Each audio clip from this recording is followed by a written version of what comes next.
Let's mic news at 8। केंद्र सरकार ने आगामी त्योहारी सीजन के मद्देनजर राज्य सरकारों को करीब 1,02,000 करोड़ रुपए का अतिरिक्त कर हस्तांतरित किया है। सरकार ने बताया कि राज्यों को ये धनराशि उनके पूंजीगत व्यय में तेजी लाने और उनके विकास और कल्याण संबंधी व्यय को वित्त पोषित करने में सक्षम बनाने के लिए जारी की गई है। ये 10 अक्टूबर को जारी किए जाने वाले सामान्य मासिक हस्तांतरण के अतिरिक्त होगी। मंत्रालय ने राज्यों को जारी धनराशि का ब्यौरा भी दिया है। इसके अनुसार देश के सबसे अधिक आबादी वाले राज्य उत्तर प्रदेश को सबसे अधिक 18,227 करोड़ रुपए मिले हैं।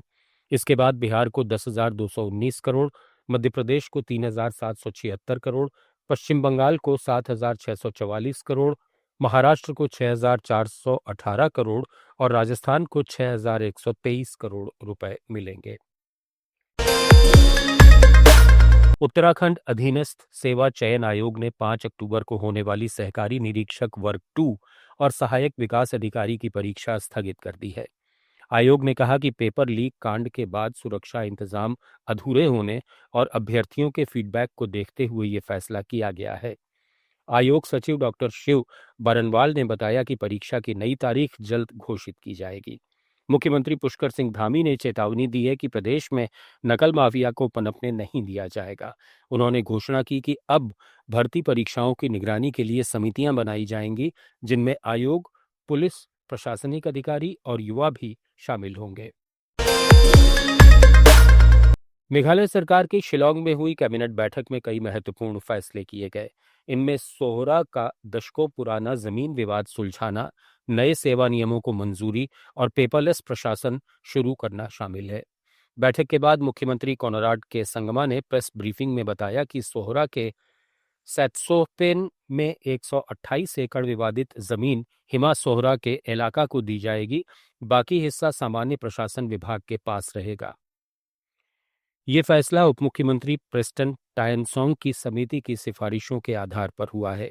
कैबिनेट ने ताराघर स्टेट गेस्ट हाउस के नियम और ड्राइवर्स सेवा नियम 2025 को भी मंजूर किया।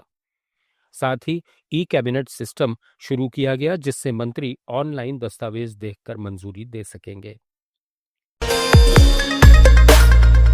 टीवीके के संस्थापक और अभिनेता सी जोसेफ विजय का नाम हाल के करूर में हुई भगदड़ में 41 लोगों की मौत के मामले में दर्ज एफआईआर में शामिल नहीं है।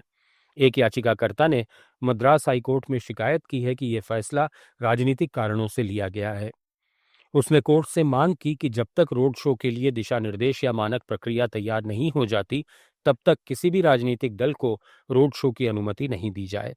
जस्टिस एन सेंथिल कुमार 3 अक्टूबर को इसकी सुनवाई करेंगे।